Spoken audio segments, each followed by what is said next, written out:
Rosie on the house, every Arizona homeowner's best friend. You talk about cutting and when you're pruning, that when you prune a branch, you don't want to cut it all the way back to the other branch flush. You want to leave a little stem out?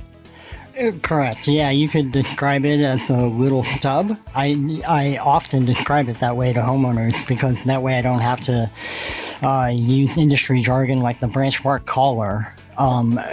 So it's in between a flush cut and a stub. You're leaving like a micro stub, which usually on most varieties of trees will keep you right outside that branch bark collar. And the reason you want to prune it in that location is because the tree can most effectively compartmentalize that pruning cut, which is how trees heal. They actually compartmentalize. And so, yeah, that's pretty important too. A flush cut can lead to what they call a ram's horn. And when the branch tries to compartmentalize, it can never fully envelop that pruning wound.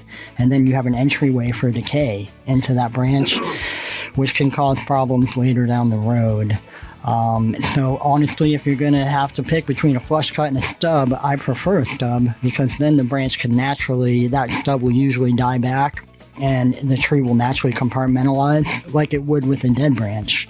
Or you'll get a flush of cut or a flush of growth out of that stub. And I wanted to expand on compartmentalization for people who maybe can't envision what that is.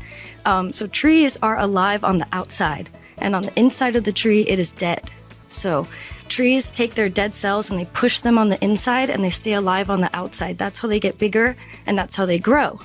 So when we make a cut, the inside dies, and the outside of it grows around that to seal it.